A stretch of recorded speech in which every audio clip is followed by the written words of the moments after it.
o preconceito linguístico? Amores, o preconceito linguístico é você não saber aceitar a maneira como o outro fala. Vamos ser muito direto. Um caso muito que se tornou um caso clássico foi o caso da Juliette, né? Na primeira semana, lá no BBB 21, a Juliette ela sofreu esse preconceito, viu? Porque muito se falou de xenofobia. O preconceito linguístico é um dos itens que está ali, né? Dentro da ideia do xenofobismo. E aí, a partir do momento que eu não aceito a tua forma de falar, a tua forma de falar é feia. Gente, porque o povo do Sul fala cantando, é bonito, mas o povo do Nordeste fala como se estivesse gritando, é feio. Não posso, porque isso aí já é o preconceito Até mesmo linguístico. aquela coisa que antigamente eu me lembro quando criança, no Amazonas se fala mais bonito que no Ceará, ou que no Amapá fala mais correto que em São Paulo. Não existe isso, gente. Não existe. Então, a gente tem que começar a quebrar esses mitos, tá entendendo? E é isso que a obra, né, do preconceito linguístico, ela vem trabalhar, justamente esses mitos. Quem é que dissemina mais o preconceito linguístico? A mídia. E hoje a gente tem a ferramenta das redes sociais. Antigamente era só a Rede Globo, por exemplo. Né? À toa que tem um capítulo da obra que ele faz, né, uma crítica meio pesada em cima da Rede Globo. Quem tanto Porque dissemina. sempre o nordestino na Rede Globo é mostrado de Exatamente. maneira De caricatural. caricatural. Exatamente. Sempre, gente. Então, aí por isso que o professor, né, Marcos Pagno discute isso lá na obra. É sempre um Se você personagem para fazer rir, que não tem muita profundidade, né, psicológica.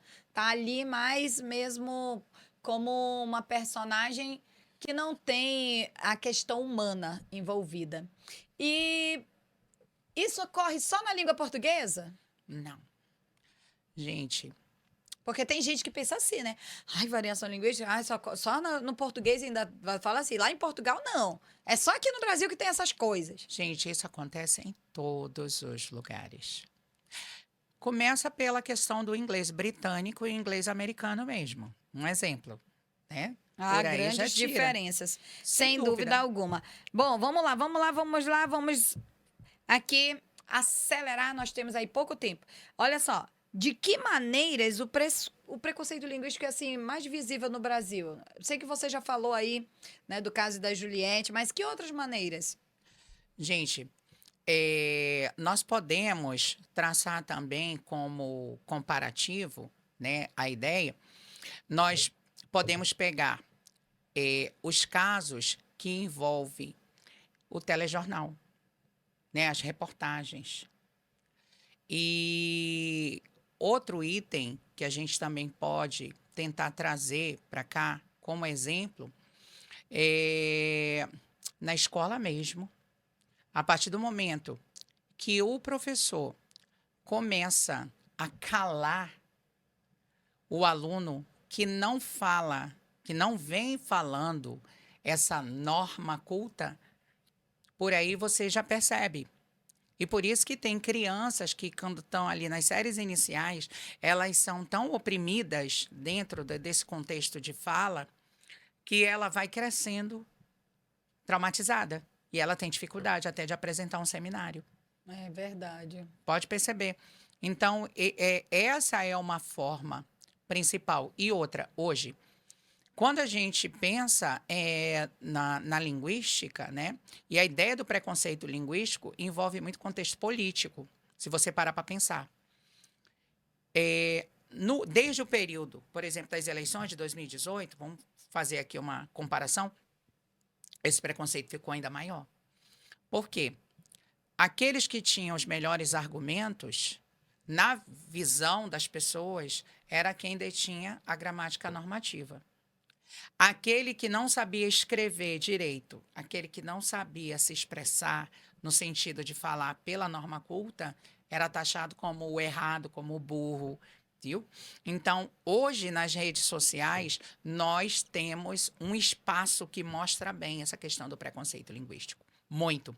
Hoje, numa postagem que uma pessoa faz, outra vai lá e fala: primeiro, aprende a escrever certo antes de dar qualquer posicionamento.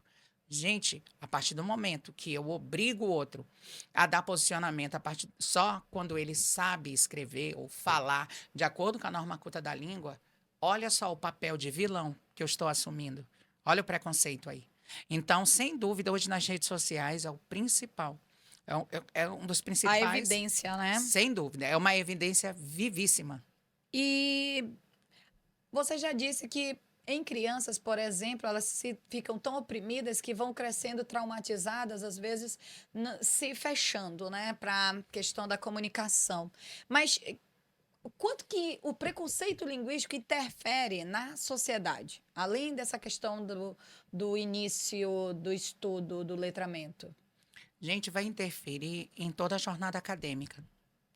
E por isso que, às vezes, muitas pessoas até deixam de estudar. Elas não voltam à escola. Elas se sentem como se ela estivesse sendo literalmente excluída daquele ambiente. Então, você acha que o preconceito linguístico ele abre portas para outros traumas? Sem dúvida. Porque, gente, partindo da língua, lembra que a gente pode usar a língua para o bem ou para o mal, né? O próprio... É até bíblico, né? Palavras abençoam e palavras amaldiçoam. Sem dúvida. Então, é importante a gente levar isso em consideração. E no caso das crianças, a partir do momento que ela começa a ouvir isso o tempo todo, ela chega até a pensar em desistir de tudo. E qual é a relevância disso para concurso e vestibular? Gente, tudo, porque hoje os concursos estão trazendo como temas diversos. Diversos mesmo. Porque às vezes a gente se prepara para um concurso, por exemplo, Banco do Brasil ou Polícia Militar, então a gente já está pensando num tema voltado, óbvio, né? A gente pensa com essa visão. Ah, CPM, vamos falar de violência.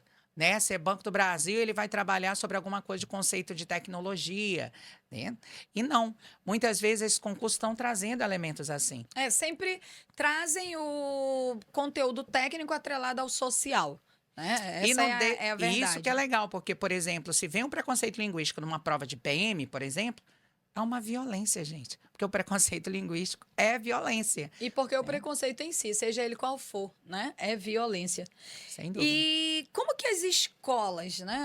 Elas podem ajudar? Vamos lá. Me diz aí, as escolas. Gente, a primeira coisa, as escolas, elas devem trabalhar muito mais o processo que a gente chama de pluralidade linguística. Já começa por aí. Então, primeiro, se eu estou trabalhando com um professor de matemática, um professor de física, um professor de química, que não tem essa visão, a gente não está falando o mesmo discurso. Eu vivenciei isso quando eu tomei posse do meu concurso no Instituto Federal, no IFAM, de São Gabriel da Cachoeira. Quando eu vi, por exemplo, um professor de física falando assim: esses meninos que vêm de comunidades, são comunidades indígenas, gente, tá? São Gabriel, para quem não sabe, é o paraíso linguístico do Brasil. São 18 línguas indígenas faladas. Então, ele pegou e falou isso na sala dos professores. E foi na primeira semana em que eu cheguei ao instituto. Então, ele pegou e falou assim: esses meninos são tudo burro. A gente dá um exemplo, eles não entendem. E ele estava se referindo especificamente a um grupo de alunos Yanomamis. Aquilo me doeu na alma. Ixi, eu acredito. Eu virei para o professor e disse assim: professor, será que esses meninos são burros mesmo? Eu perguntei para ele: quantos idiomas o senhor fala? Porque os Yanomamis falam 3. Eles falam a língua deles, eles falam o espanhol, porque eles estão numa divisa, e ainda falam o nosso português. Então, acho que a gente não pode chegar e falar que esse menino é burro. Eu já comecei por aí, para ele entender. Fez logo uma amizade. Então, mas depois ele se tornou meu amigo mesmo. Então, assim, eu vi o quanto a gente precisava de um estudo linguístico naquele lugar, né? Por quê? Porque, gente, às vezes a gente fala: mas o menino não entende, o menino não entende. Mas será que os exemplos que você está colocando para ele são exemplos que estão dentro da visão dele, né? É algo que hoje, mais do que nunca, eu tenho buscado com algo que tenha significado. Sem dúvida. Porque se eu penso no objeto que o menino não está acostumado a ver, às vezes ele não sabe, nem conhece ainda, como é que ele vai entender o exemplo? Porque a física é isso, a E física é diga-se você de fazer o passagem, cálculo. até hoje também não entendo um monte de coisa de física. Porque você tem que primeiro entender o que se pede, tem que interpretar para poder fazer o cálculo. E aí eu disse, professor, vamos trabalhar juntos. Eu falei assim mesmo, a gente precisa conhecer as comunidades, a gente precisa ir à realidade desses meninos. Porque aí o senhor vai ver quais são os objetos. Use a canoa, tá entendendo? Use os elementos que estão na vida dele, aí ele vai passar a entender a Então, uma sua super disciplina. dica para você, professor, que está começando. E assim, né, gente? Isso daqui, na verdade, já é dito para você desde lá da faculdade, de ter que buscar o universo do aluno. E a sociedade, mano? Para finalizar, e a sociedade? O que, que a sociedade em si deve fazer? Amores, primeiramente, a sociedade, ela tem que começar a enxergar o preconceito linguístico como algo realmente ofensivo, como algo criminoso.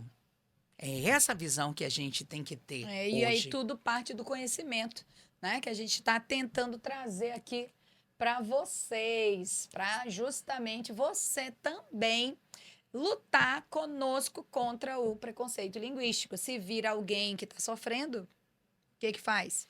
Gente, intervenha, vá mesmo, bote a cara e fale, porque a partir do momento que a gente começa a calar essas comunidades, ainda mais que muitas comunidades já são marginalizadas, o que, que vai acontecer? A gente vai continuar imperando a ideia do colonialismo.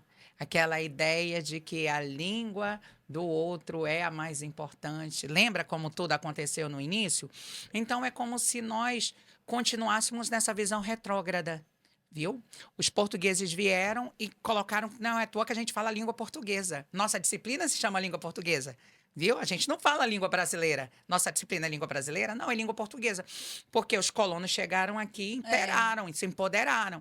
Mesmo que nós já tivéssemos a língua dos índios. Viu? Mesmo que depois nós tivéssemos aí as influências africanas. Mas o que está acontecendo? A partir do momento que hoje eu deixo imperar a norma culta acima de todas as coisas, eu continuo trabalhando esse discurso. Entendeu? certo, certo.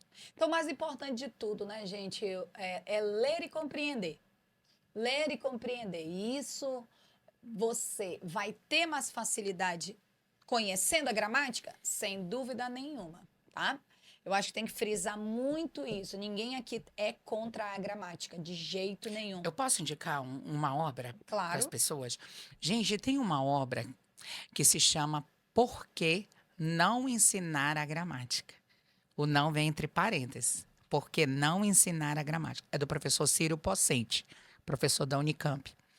É um bambambam de análise do discurso. É interessante porque esse título já faz a gente achar, meu Deus, eu não tenho mais que ensinar gramática na sala de aula. Quando você passa a ler a obra, você vai entender a discussão, porque é para ensinar a gramática no viés linguístico, entendeu? Show de bola. Acredito que mais significativa, privilegiando mais a leitura, também o universo do aluno. Sem dúvida alguma.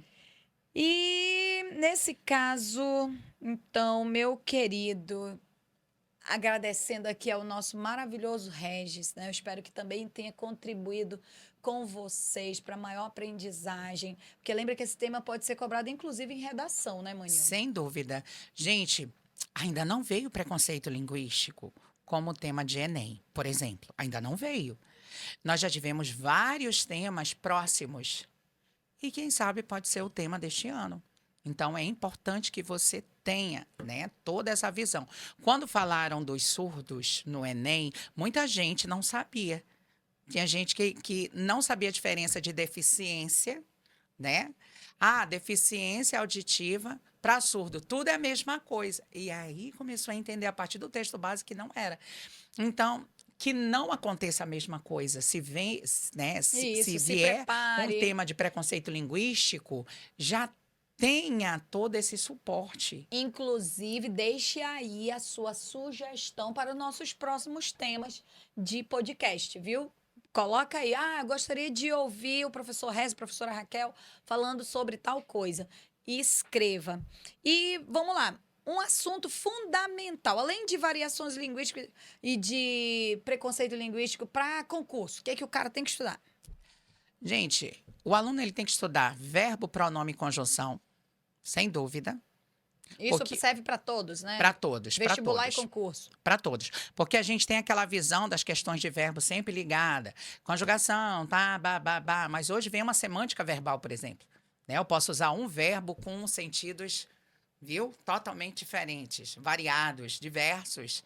O verbo dar, por exemplo. Hoje, Né? inclusive, né, é isso, gente, é o respeito à diversidade, tá? É lógico que tudo dentro da lei, né? O que não deve faltar é o respeito, tá? Isso é fundamental, isso é essencial, é o mais importante. E aí lembra que o teu direito acaba quando começa o do outro. Você tendo essa noção, você tendo esse discernimento, você provavelmente não vai cair e cometer o tão famigerado preconceito linguístico. E queiram conhecer mais, queiram ler mais e também se expressar mesmo, isso é fundamental. Afinal, o mais importante não é não é você denunciar às vezes os outros que estão ali, que estão agindo. É quando de repente uma pessoa boa se cala, né? Então, pior do que o barulho dos maus, né, é o silêncio dos bons. Não se esqueçam disso. Arrasou. E a outra dica, gente, para concurso, sem dúvida, é a linguística textual, é entender os mecanismos, é entender coerência, coesão, Figuras de principalmente linguagem, funções da figuras de linguagem. linguagem, porque isso vai te ajudar a acertar mais questões voltadas ao texto, sem E isso dúvida serve alguma. tanto para concurso quanto para vestibular.